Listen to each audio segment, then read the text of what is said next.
చెల్లించనా, చేతులెత్తి నిన్నే నేను ఆరాధించనా, కృతజ్ఞత స్తుతులు నీకే చెల్లించనా, స్వరమెత్తి నీ నామం గానము చేయనా, స్వరమెత్తి నీ నామం గానము చేయనా, దినమెల్ల నిన్నే కొనియాడనా, స్తుతి చేయనా, చేతులెత్తి నిన్నే నేను ఆరాధించనా, కృతజ్ఞత స్తుతులు నీకు చెల్లించనా, ఏమి లేని నాకు సర్వమైనావు, ఎవరు లేని నాకు తోడువైనావు, ఏమి లేని నాకు సర్వమైనావు, ఎవరు లేని నాకు తోడువైనావు, శ్రీమంతుడవు నా ప్రియుడా యేసయ్యా, శ్రీమంతుడవు నా ప్రియుడా యేసయ్యా, సకల దీవెనలతో నన్ను నింపినావయా, సకల దీవెనలతో నన్ను నింపినావ, చేతులెత్తి నిన్నే నేను ఆరాధించనా, కృతజ్ఞత స్తుతులు నీకు చెల్లించనా, చేతులెత్తి నిన్నే నేను ఆరాధించనా, కృతజ్ఞత స్తుతులు నీకు చెల్లించనా, హల్లెలూయా హల్లెలూయా హల్లెలూయా. పరిశుద్ధమైన చేతులెత్తి దేవునికి హృదయపూర్వకంగా చప్పలు కొడుతూ ఆయన నామాన్ని గణపరిచి ఆయన నామాన్ని స్తోత్రం చెల్లిస్తాం. శక్తి చేత కాదు, బలం చేత కాదు, నా ఆత్మ ద్వారానే చేస్తున్నానని చెప్పిన దేవుడు కనుక పరిశుద్ధాత్మదేవ ప్రతి ఒక్కరి నిడతల ఆత్మ చేత, కొలతలేని ఆత్మ చేత నింపండి ప్రభువా. నిన్ను స్తుతిస్తున్నాము, నీ నామాన్ని గణపరుస్తున్నాం, నీ నామాన్ని హెచ్చిస్తున్నాం యేసయ్యా. పరిశుద్ధుడా, ప్రేమగల దేవ, మా కొరకై రక్తం కాచి ప్రాణం పెట్టి తిరిగి 3వ దినం లేచిన దేవ, త్వరగా రాలేనే యేసయ్యా, నీకే వందనాలు ప్రభువా. ఏమి చిరునం తీసుకుని విరిగిన ఉదయంతో నీకే మహిమ ఘనత ప్రభావాలు చెల్లిస్తూ హృదయపూర్వకంగా మనస్ఫూర్తిగా కృతజ్ఞతగా చప్పలు కొడుతూ నేను మహిమపరుస్తూ నీ నామాన్ని హెచ్చిస్తూ నీకే వందనములు చెల్లిస్తూ, చెరువులతో కెరువుల కంటే మాకు నాయనా నీ యొక్క గొప్ప రక్షణ ఇచ్చి నువ్వు మమ్మల్ని పిలుచుకొని సేవ వాడుకుంటున్న దేవా. ఇక్కడ ప్రతి ఒక్కరిని సేవకులను ప్రతి ఒక్కరి నిరంతర ఆత్మచేత నింపినందుకై నీకే కోట్ల కొలది కృతజ్ఞతలు చెల్లిస్తూ వందనాలు చెల్లిస్తూ, మహిమ నీకే, ఘనత నీకే, కృతజ్ఞతలు ఏమిచ్చినందుకు విన్నతో వందనాలు చెల్లిస్తూ ఈ స్తుతియాన్ని చేత సమర్పించుకొనిచున్నాము తండ్రి, ఆమేన్. అందరం కూర్చుందాము. ఈ సమయంలో మరి మహబాదులో పరిచయం చేసినటువంటి పెద్ద వయసులో ఉన్నటువంటి దైవజనులు యేసుపాదం గారు సిగ్నల్ కాలనీలో వారు పరిచయం చేసి ఇంకా అనేక గ్రామాలకు పరిచర్యలో ఉంటూ వారు బిషప్గా ఆర్డినేషన్ తీసుకున్నారు కనుక ఈ సమయం మందు కొద్ది సమయము దైవజనులు బిషప్ యేసుపాదం గారు వచ్చి దేవుని యొక్క వాక్యాన్ని అందిస్తారు. మనం శ్రద్ధగా విందాము. దేవుని యొక్క వాక్యము మనతో మాట్లాడుతున్నప్పుడు మనము ఇబ్బందికరంగా ఉండకుండా మనం ఏం చేద్దామంటే ఆ వాక్యం ద్వారా దేవుడు మనతో ఏం మాట్లాడతాడో గ్రహిస్తాము. హల్లెలూయా హల్లెలూయా.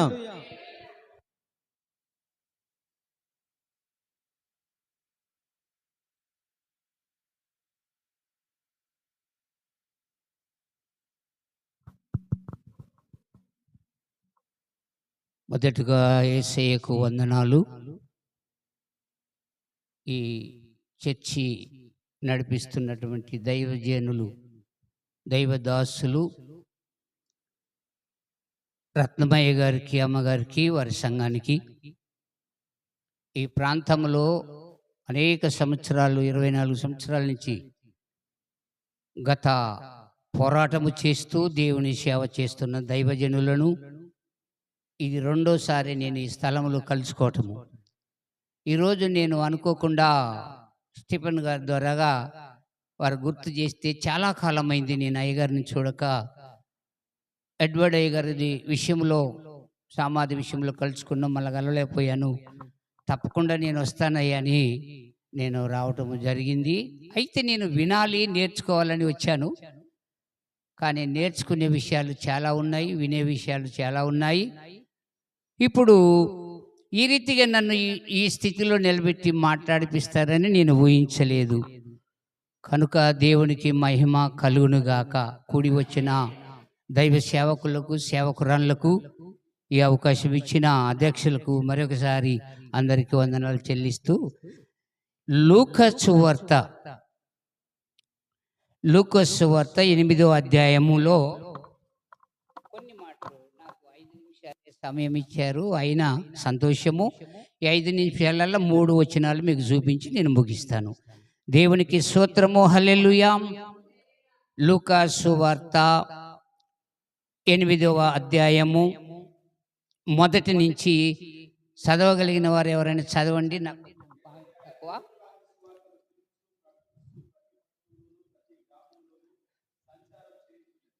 వెంటనే ఆయన దేవుని సువార్తను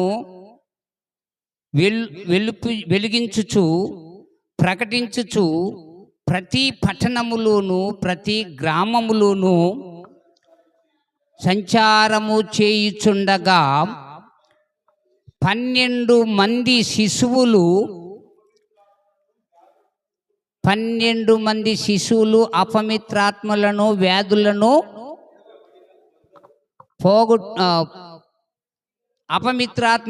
వ్యాధులను పోగొట్టబడిన కొందరు స్త్రీలను, అనగా 7 దయ్యములను వదిలిపోయిన మగ్దలేనే అనబడిన మరియయు, హేరోదొక్క గృహ నిర్వాహకుడగు కూజా భార్యగు సుసన్నయు ఆయనతో కూడా ఉండిరి. వీరును ఇతరుల అనేకులను కలిగి ఉన్న ఆస్తితో వారికి ఉపచారము చేయుచుండిరి. దేవునికి మహిమ కలుగునుగాక. అయ్యగారు దగ్గర నేను ఈరోజు నేర్చుకున్న విషయం ఏంటంటే, నేను అది చేసిన ఇది చేసిన డాంబపు మాటలు, తనను తాను హెచ్చించుకునేటువంటి మాటలు పలకకుండా చక్కగా బైబిల్లో ఉన్నాయే వివరించి, బైబిల్లో దేవుని మాటలు వివరించి చెప్పబడినటువంటి మాటలనే మనము పలకటము దేవుని మహిమపరుస్తామని తెలుసుకోవడం జరిగింది. నేను కూడా అదే పాటించేవాడిని. అయితే ఇక్కడ మరొకసారి గుర్తు చేసుకొని దేవుని మహిమపరిచే అవకాశము వచ్చింది. దేవునికి స్తోత్రం. అయితే 4వ వచనములు, బహుజన సమూహము కూడి ప్రతి పట్టణము నుండి ఆయన యొద్దకు వచ్చుచుండగా ఆయన ఉపమాన రీతిగా ఇట్లనెను, విత్తువాడు తన విత్తనములు విత్తుటకు బయలుదేరేను. అతడు విత్తుచుండగా కొన్ని విత్తనములు త్రోవ పక్కన పడి త్రొక్కబడెను. గనుక ఆకాశ పక్షులు వాటిని మృంగివేశెను. మరికొన్ని విత్తనాలు పడి మరికొన్ని రాతి నేలన పడి మొలిచి చెమ్మలేనందున ఎండిపోయెను. దేవునికి స్తోత్రం. మరికొన్ని ముళ్ళ పొదలు నడుమున పడెను. ముళ్ళ పొదలు వాటితో మొలిచి వాటిని అణిచివేశెను. మరికొన్ని మంచి నేలను పడెను. అవి మొలిచి 100 ఫలించెను. ఈ మాటలు పలుకుచు వినుటకు చెవులు గలవారు వినును గనుక అని బిగ్గరగా చెప్పెను. దేవునికి స్తోత్రము, స్తుతి, మహిమ కలుగునుగాక. ఈ మాటలన్నీ చెప్తూ ఉండగా ఈ శిశువులు వింటున్నారు, ప్రజలు వింటున్నారు. కానీ అక్కడ ఏం జరిగిందంటే వారికి ఏమీ అర్థం కాలేదు. ఈ తోవ పక్కన పడిన విత్తనం ఏమైపోయింది? ఆకాశ పక్షులు వచ్చి ఎత్తుకొని పోయినాయి. మనకు తెలిసిన చరిత్రే, షార్ట్ కట్లో పోతున్నా. ఆకాశ పక్షులు వచ్చి ఎత్తుకొని పోయినాయి, దాని చరిత్ర ఆగిపోయింది. రెండో విత్తనము రాతి నేలలో పడింది. అది కొంచెము రాతి సందులో విత్తనము నాని మొలిసింది, కానీ వేరు లోతుకు పోలేదు. అది కొమ్మ ఫలించలేకపోయింది. రెండోది పోయింది. మూడో విత్తనము ముళ్ళ తుప్పలో పడింది. ముళ్ళ తుప్పలో పడింది అంటే గట్టి మీద చెట్ల మీద ముళ్ళ తుప్పలో కింద పడి దానికి నీడన పదునుంది గనక ఆ పదునుతో మొలిసింది. అది పైకి ఎదగలేకపోతుంది, పూత కాత కాయలేకపోతుంది. ఆ యజమానుడు దాన్ని ఫలించలేని స్థితిలో ఉంది. 4వ విత్తనము సారవంతమైన లోతైన నేలలో పడింది. సారవంతమైన లోతైన నేల ఏందంటే చెవులు గలవాడు వినుగా కానడు కదా. మన హృదయములో ఆ విత్తనము పడాలి. మన హృదయమే సారవంతమైన స్థలము. మన హృదయములో ఆ విత్తనము పడినప్పుడు అది లోతైన నేలలో పడింది, అది మొలిసింది, పెరిగింది, పూత కాత ఫలాలు ఇచ్చింది. ఆ వ్యవసాయదారుడు దాన్ని తిని అనుభవించే అవకాశము దేవుడు ఇచ్చాడు. దేవునికి స్తోత్రము, హల్లెలూయా. దీనికి అర్థం ఏమనగా కింద దానికి ఆన్సర్ ఇచ్చిండు. దీనికి అర్థం ఏంటంటే 15వ వచనములు, మంచి నేల నుండి విత్తనము పోలిన వారెవరనగా యోగ్యమైన మంచి మనస్సుతో వాక్యమును విని దానిని అనుసరించి ఓపికతో ఫలించువారు. హల్లెలూయా. విత్తనము అనగా దేవుని వాక్యము. ఆ దేవుని వాక్యమును ఇటు ఇని అటు వదిలిపెట్టటము కాదు, కానీ అది మన హృదయములో విని గ్రహించి అర్థం చేసుకొని నడిచినట్లయితే ప్రియులరా మనము ఫలించే రీతిగా ఉంటాము. సేవకులము కావచ్చు, విశ్వాసులము కావచ్చు, దేవుని బిడ్డలము కావచ్చు, ఎవరమైనా.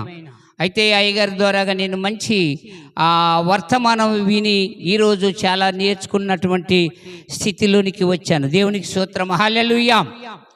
యెషయా గ్రంథము 45, యెషయా గ్రంథము 45లో ఒక మాట మీరు చూడవచ్చు. అక్కడ అంటున్నాడు, అతని పక్షమున జనులు జయించుటకు నేను అతన్ని కుడి చేతిని పట్టుకొని ఉన్నాను.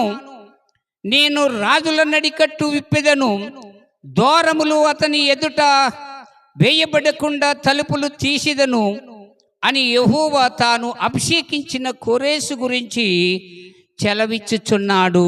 దేవునికి మహిమ కలుగునుగాక. ఎవరి గురించి చెలవిస్తున్నాడు? కోరేసును గురించి చెలవిస్తున్నాడు దేవుడు. అయితే నీ ఎదట తలుపులు వేయబడకుండా విత్తడి తలుపులను గడియలను విరగదీస్తానని చెలవిస్తున్నాడు దేవుడు. అయితే దాని కింద ఇంకొక మాట 3లో చూస్తే 2, నేను నీకు ముందుగా పోవచ్చు మెట్టగానున్న స్థలములను సరాలము చేసేదను, ఇత్తడి తలుపులను పడగొట్టెదను, ఇనుప గడియలను విరగగొట్టెదను, పేరు పెట్టి నిన్ను పిలిచిన ఇశ్రాయేలు దేవుడైన యెహోవాను నేనే అని నీవు తెలుసుకొనున్నట్లు అంధకార స్థలములలో ఉంచబడిన నిధులను రహస్య స్థలములోను మరుగైన ధనమును నీకిచ్చెదను. హల్లెలూయా. ఆనాడు కోరేసుకు ఇచ్చినటువంటి ధనము, మరుగైన స్థలంలో ఉంచబడినటువంటి నిధులను ఎవరికి ఇచ్చారని నేను తర్వాత చెప్తా ముగింపులో. దేవునికి స్తోత్రము, హల్లెలూయా. ఇంకొక మాట అంటున్నాడు 4లో, నా సేవకుడైన యాకోబు నిమిత్తము, నేను ఏర్పరచుకొనిన ఇశ్రాయేలు నిమిత్తము నేను నీకు పేరు పెట్టి నిన్ను పిలిచి తిని, నీవు నన్ను ఎరగకుండినప్పటికీ నీకు బిరుదులిచ్చి తిని. హల్లెలూయా, ఆమేన్.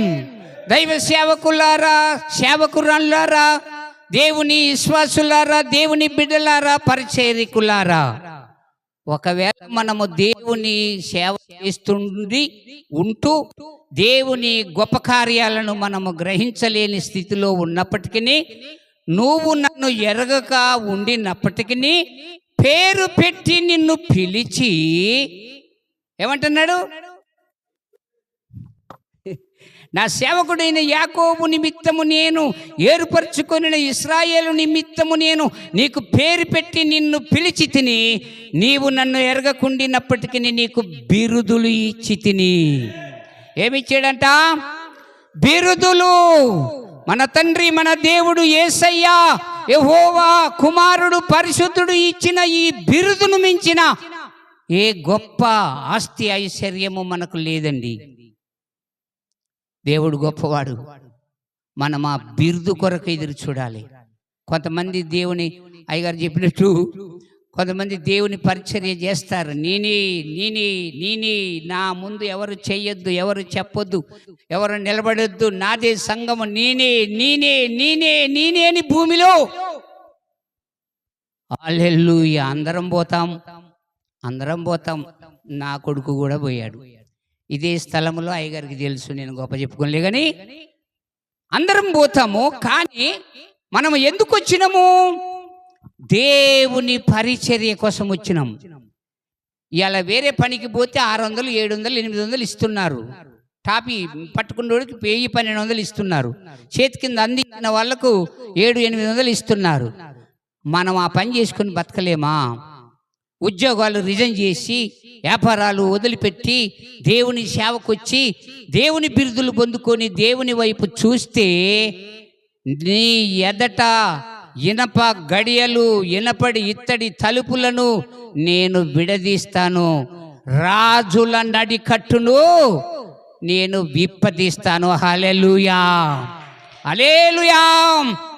ఈనాడు ఈ ఇంత పెద్ద మందిరము, ఇంత గొప్ప స్థలము, ఇంత గొప్పగా ఉంది అంటే మరి రత్నమయ్య గారు ఉద్యోగం చేశా, వ్యాపారం చేశా, ఏం చేసి దేవుని మాట విని ఆయన ఎంబడి వారు పరిగెత్తుతూ ఉండటం వలన, వారు గొప్ప గొప్ప కార్యాలు చేయటం వలన ఇంత పెద్ద మందిరము, ఇన్ని సంఘాలు ఇంత గొప్పగా బిరుదులు ఇచ్చి వాడుకుంటున్నాడు రత్నమయ్య గారిని. ఆమేన్ చెప్పండి, హల్లెలూయా చెప్పండి, హల్లెలూయా. మీరు నమ్ముతారో లేదో, ఇది నిజమా కాదా? నేను గత 15-20 ఏళ్ల కింద, 17-12 ఏళ్ల కింద ఈడికి వచ్చినప్పుడు చిన్న మందిరము, అక్కడ ఇల్లు, ఇదంతా అడిమి, ఈ అయ్యగారు వచ్చి పోయి అడవిలో కట్టిండి ఏందని అనుకున్నా నేను కూడా. కానీ దేవుని చిత్తము ఉన్న చోట దైవ సేవకులను నిలబెట్టుకొని, అది గొట్టే కానీ, అడవి కానీ, వాగే కానీ, ఎక్కడ ఆయన ఉంటే అక్కడికి ప్రజల్ని నడిపిస్తాడు, ఆశీర్వదిస్తాడు, దీవిస్తాడు. నీవు నన్ను ఎరగకుండినప్పటికీ నేను నిన్ను పేరు పెట్టి పిలిచి నీకు నేను బిరుదులు ఇచ్చి ఉన్నాను. సహోదరులారా, సహోదరి, దైవ సేవకులారా, అయ్యగారు ఒక్కడే ఆ మాట విన్నాడు, ఈ రీతిగా ఉన్నాడని కాదు. ఎవరైతే వింటారో, ఎవరైతే ఎంబడిస్తారో, ఎవరైతే పాటిస్తారో వారిని కూడా దేవుడు లేవనెత్తుతాడు, బలపరుస్తాడు, ఆశీర్వదిస్తాడు, దీవిస్తాడు. దేవునికి స్తోత్రము, హల్లెలూయా. మరి నేను అనే మాట రావద్దు.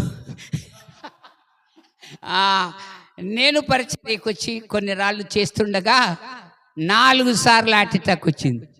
4 సార్లు హార్ట్ అటాక్ వచ్చి హాస్పిటల్కి పోతే నువ్వు చచ్చిపోతావు, బతకవన్నారు. ఆ స్పెషలిస్ట్ గుండెపోటు డాక్టరు, ఇక నువ్వు చచ్చిపోతావురా బాబు, నువ్వేం పని చేస్తావు అంటే రైల్వే పని చేసేవాడిని.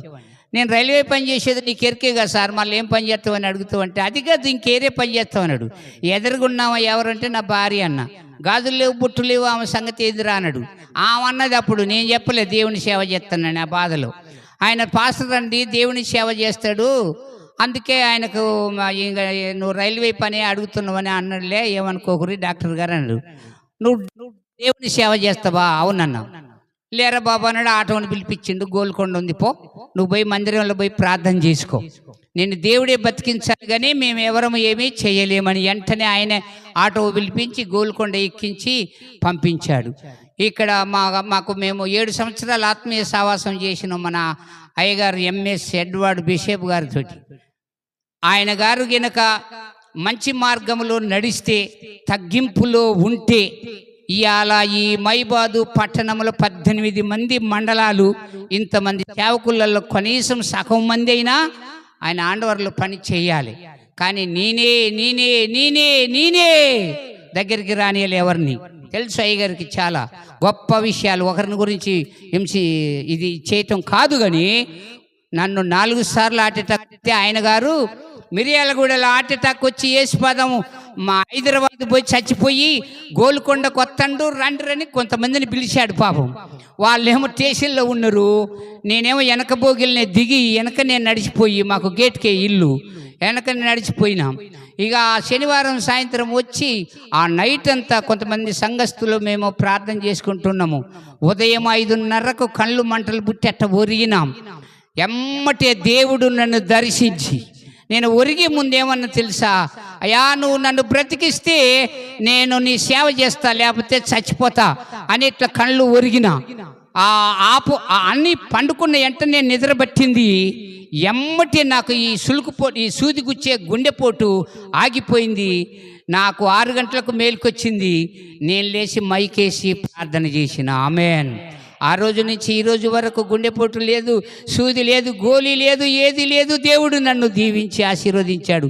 ఒకటే కొదవ, ఈ స్థలంలో ప్రిన్సిపాల్గా చేసిన బాబు లేక చింతిస్తున్నాం. అది దేవుడిచ్చిండు, దేవుడు తీసుకుండు. దాని గురించి బాధపడాల్సిన అవసరం లేదు. నాకు ఇచ్చిన అవకాశం అయ్యగారు వచ్చి నిలబడిండు కాబట్టి నాకు ఇచ్చిన అవకాశాన్ని వారికి వందనాలు చెల్లిస్తూ మరొకసారి రత్నమయ్య గారు, అమ్మగారు వారి